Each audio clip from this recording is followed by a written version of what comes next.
আসসালামু আলাইকুম রহমতুল্লাহি বারাকাতুহ। সুপ্রিয় দর্শক শ্রোতা ভাই বন্ধুগণ, শুরু করিতেছি মহান পরওয়ারদিগার পরম করুণাময় অসীম দয়ালু মহান রব্বুল আলামিনের নামে।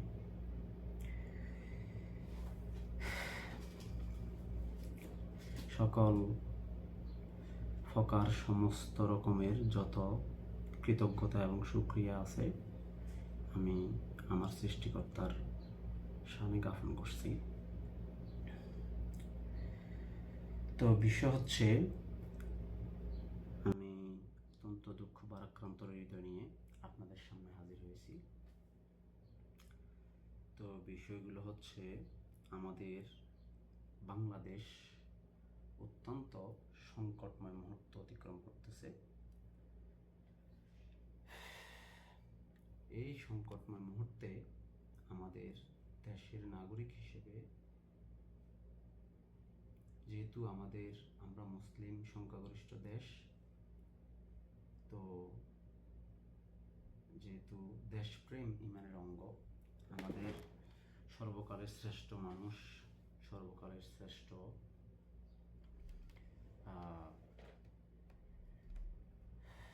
নবী খাতামান নবী হযরত মুহাম্মদ মুস্তাফা সাল্লাল্লাহু আলাইহি সাল্লাম যখন বলছেন দেশপ্রেম ইমানের অঙ্গ, তো উনিও ওনার জন্মভূমিকে অনেক ভালোবাসতেন।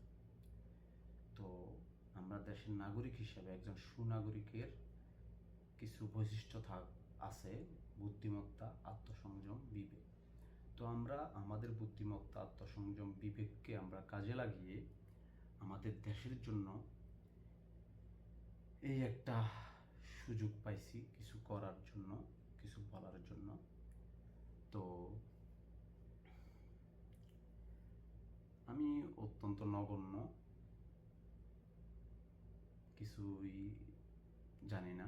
আপনারা অনেক জ্ঞানী, গুণী, মনীষী, দার্শনিক, কবি, সাহিত্যিক, গবেষক, বিশ্লেষক, সবাই আপনারা এখানে আছেন। তো আমি আমার জায়গা থেকে, আমার ক্ষুদ্র প্রচেষ্টা থেকে আমি আমার অভিমত ব্যক্ত করার ক্ষুদ্র প্রচেষ্টা করতেছি, চেষ্টা করতেছি। ভুল ত্রুটি হলে ক্ষমা সুন্দর দৃষ্টিতে দেখবেন। অন্তর্বর্তীকালীন সরকার সেই কোটা আন্দোলন থেকে শুরু করে, যেহেতু আমিও পড়াশোনা করছি, আমার কোটা আন্দোলনটা আমারই দাবি ছিল। তো তখন থেকে আমি এই ছাত্র জনতার সাথে, আমার ছাত্রছাত্রী ভাই বোনদের সাথে আমি সংহতি, সহমত পোষণ করে আসতেছি। আমার ইউটিউব, ফেসবুক, টিকটক, সোশ্যাল মিডিয়াতে আমার কিছু ক্ষুদ্র ছোট কিছু পরিসরে মতামত ব্যক্ত করছি, ভিডিও আছে। তো আমি যেহেতু আইন নিয়ে পড়াশোনা করছি, তো একজন নাগরিক হিসেবে আইন জানাটা বাধ্যতামূলক, কিন্তু আমরা আসলে জানি না অনেকেই। তো আমাদের দেশের গর্বিত সন্তান, দামাল ছেলে, নোবেল লরিয়েন্ট, নোবেল জয়ী প্রফেসর ডক্টর মোহাম্মদ ইউনূস মহোদয়কে আমি আমার অন্তরের অন্তঃস্থল থেকে আন্তরিকভাবে শ্রদ্ধা এবং সাদর সম্ভাষণ জানাচ্ছি। তো ওনাকে আমি সাধুবাদ জানাই, ওনাকে আমি অভিনন্দন জানাই। ওনার জন্য আমার দেশ গর্বিত, ওনার জন্য আমার এই ছোট্ট বাংলাদেশটাকে সারা বিশ্বের মানুষ চিনতে শুরু করছে। আমি এটা বিশ্বাস করি যেহেতু education compared with the light, education is the backbone of a nation, education remove darkness। তো দোলনা থেকে কবর পর্যন্ত জ্ঞান অর্জন ফরজ, জ্ঞান অর্জন প্রত্যেক নরনারীর উপরে ফরজ।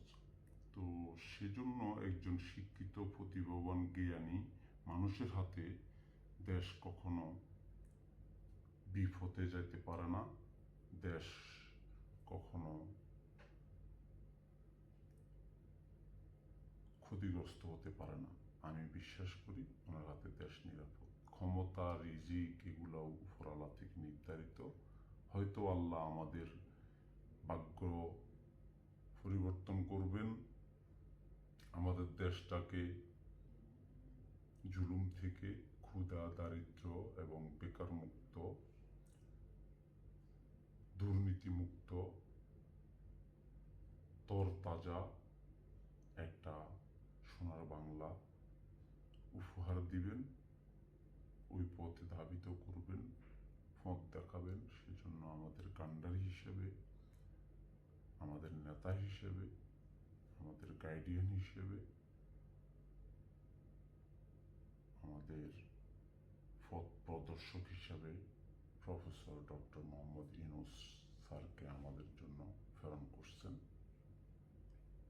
ওনার ক্ষমতার কোনো লোভ নাই, অর্থেরও কোনো লোভ নাই।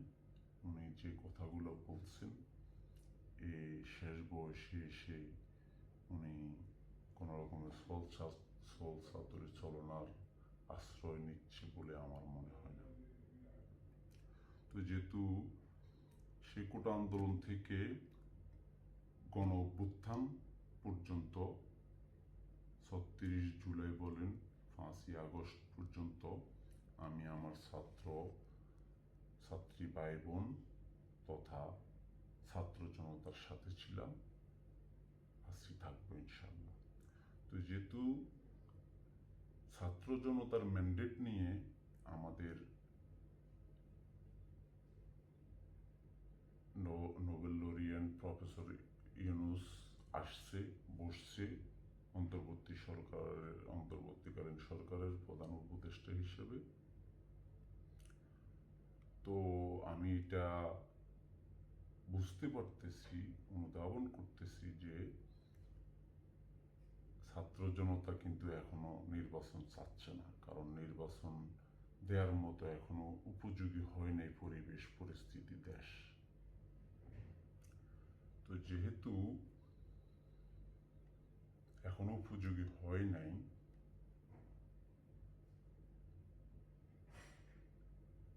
আগে জুলাই সনদ, গণহত্যার বিচার, ক্ষুধা, দারিদ্র এবং বেকার মুক্ত,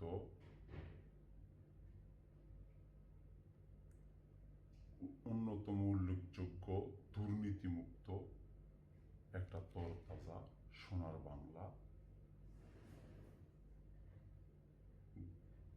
গঠনের পর্যায়ে নিয়ে অথবা গঠন করে এই সকল কিছু সংস্কার করে, যাতে করে আইনের অনুশাসনকে প্রতিষ্ঠিত করে একটা অবাধ, সুষ্ঠু, গ্রহণযোগ্য, নিরাপদ নির্বাচন উনি জাতিকে, ছাত্র জনতাকে উপহার দিতে পারে, সেই পরিবেশ হওয়া পর্যন্ত আমরা নির্বাচন চাই না, জনগণ নির্বাচন চায় না। নির্বাচন আমাদের জরুরি না, কারণ স্বৈরশাসক শেখ হাসিনা উনি আমাদের সাধারণ জনগণকে চোখে তুলে দিচ্ছে, আমাদের সাথে প্রতারণা করছে, আমাদেরকে ঠগাইছে, আমাদের হক অধিকার ছিনিয়ে নিয়ে গেছে, অধিকার থেকে আমাদেরকে বঞ্চিত করছে। হাজার হাজার crore crore billion trillion dollar উনি লুটপাট করে নিয়ে গেছে। তো যাই হোক, সাধারণ জনগণ সুন্দরভাবে উপস্থাপন করতে পারলে হয়তো বিশ্বাস করে ফেলে। বাংলাদেশের মানুষ অত্যন্ত আবেগী, হয়তো ওনাকে বিশ্বাস করছে। হ্যাঁ, আমিও মনে করছি হয়তো উনি দেশটাকে উন্নত করতেছে, উন্নতির পথে নিয়ে যাচ্ছে, কিন্তু উনি যেভাবে গরু মেরে জুতো দান করবে, হ্যাঁ, দেশকে রাজ্য রাজ্য স্যাটেলাইট স্টেটে পরিণত করবে, হ্যাঁ, আরেকজনে অন্য সার্বভৌমত্ব নষ্ট করে অন্য দেশের হাতে দেশটাকে তুলে দিবে, এরকম যে ষড়যন্ত্র, এত লুটপাট, হ্যাঁ, চাঁদাবাজি, হত্যা, গুম, খুন, এইগুলা কখনোই আশা করিনি। আমি ধিক্কার জানাই ওনাকে। শেখের বেটি এভাবে বাংলার জনগণকে এভাবে ধোঁকা দিবে এটা আশা করি নাই, জনগণ আশা করে নাই। যাক, তো জনগণের ম্যান্ডেট নিয়ে যেহেতু উনি আসছে, জনগণের ম্যান্ডেটে উনি আবার পদত্যাগ করতে হবে বা চলে যেতে হবে। উনি চাইলেও পদত্যাগ করতে পারবে না। আইন অনুসারে, হয়তো সংবিধান অনুসারে কিন্তু অন্তর্বর্তীকালীন সরকারের কোনো নির্দিষ্ট মেয়াদ নেই, হয়তো বা কেউ জোর করে ওনাকে হটাতেও পারবে না, সরাতেও পারবে না। তো এখন সোশ্যাল মিডিয়ার যুগ, এখন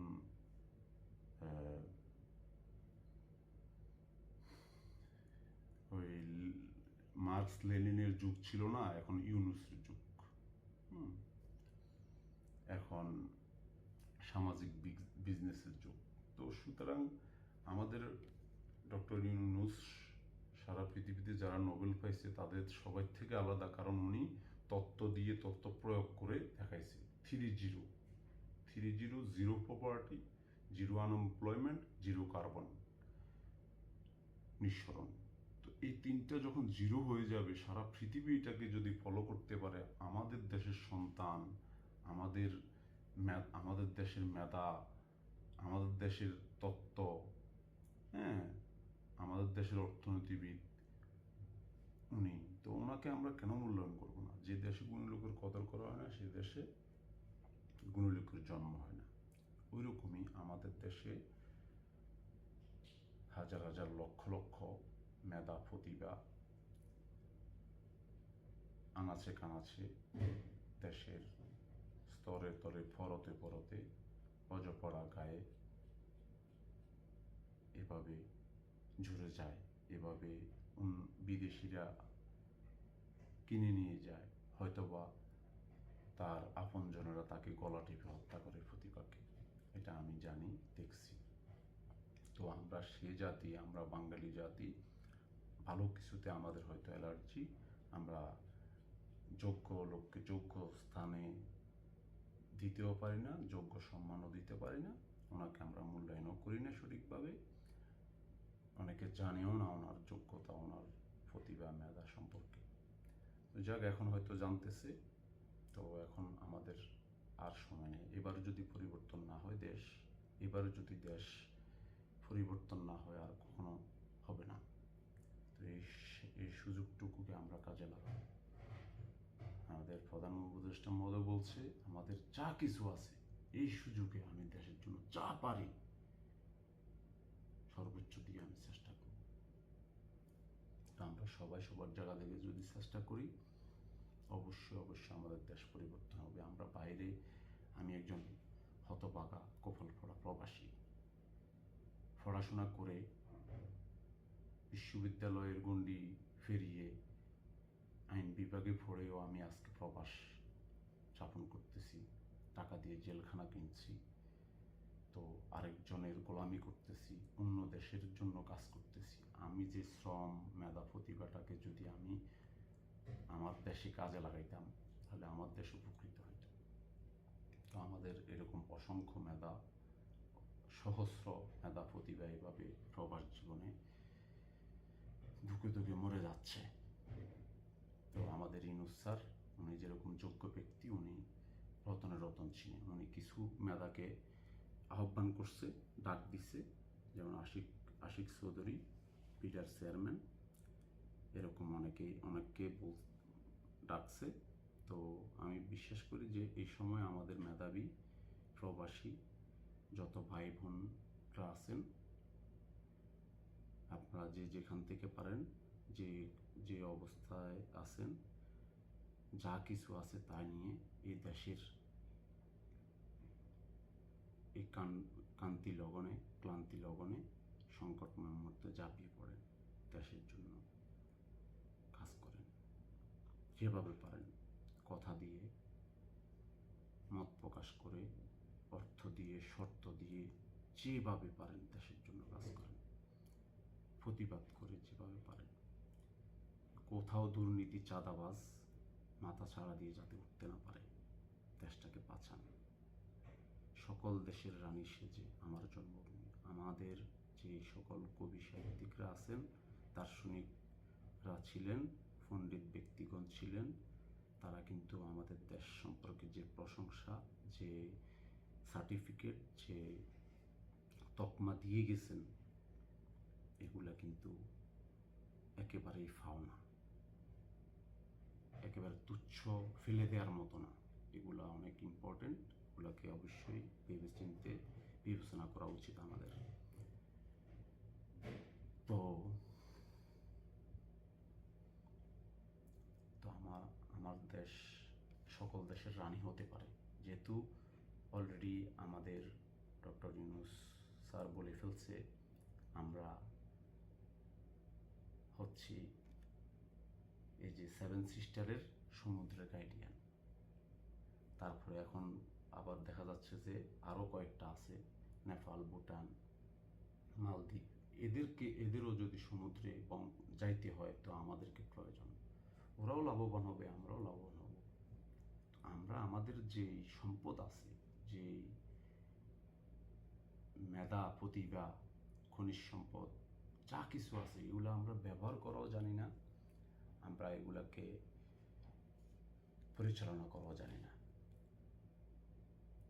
ওই বন্দরকে হার্ট বলতেছেন, ওই ডাক্তার প্রয়োজন।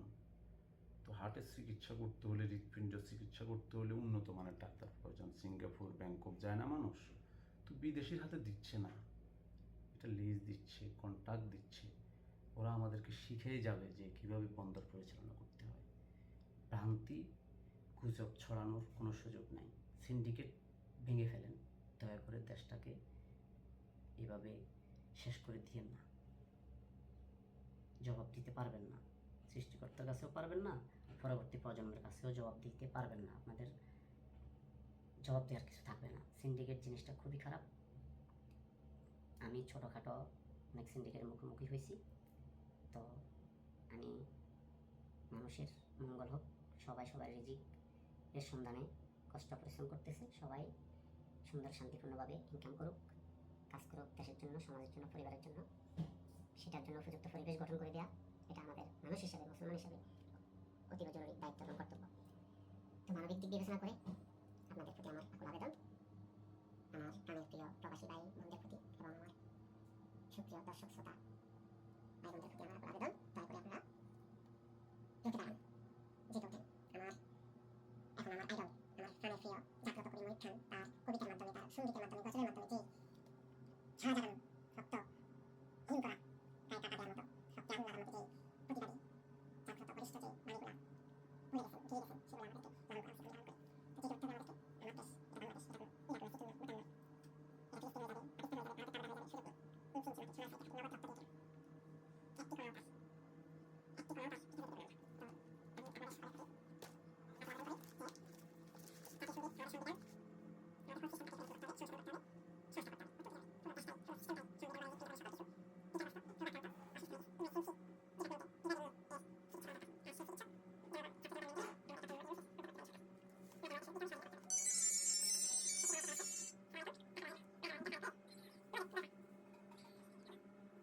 আসছে চিকিৎসা, যারা হাতে ধরে নিয়ে আমরা তাদের নিয়ে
সহযোগিতা উৎসাহ পেলে আপনারা লাইক কমেন্ট শেয়ারের মাধ্যমে যদি আমাকে উৎসাহিত দেন, উৎসাহ করেন, ইনশাআল্লাহ আরো ভালো ভালো, আরো উন্নত সমৃদ্ধ অনেক রকমের শিক্ষণীয় ব্যতিক্রমধর্মী ভিডিও কন্টেন্ট আমি আপনাদেরকে উপহার দিব। এই বলে আমি বিদায় নিচ্ছি। বাংলাদেশ জিন্দাবাদ, ইনকলাব জিন্দাবাদ, বাংলাদেশ চিরজীবী হোক। আমাদের অন্তর্বর্তীকালীন সরকার তথা ছাত্র জনতা সফল হোক। সকলে ভালো থাকবেন, সুস্থ থাকবেন, নিরাপদ থাকবেন। এই বলে আমি আমার সংক্ষিপ্ত ভিডিও বক্তব্য শেষ করতেছি।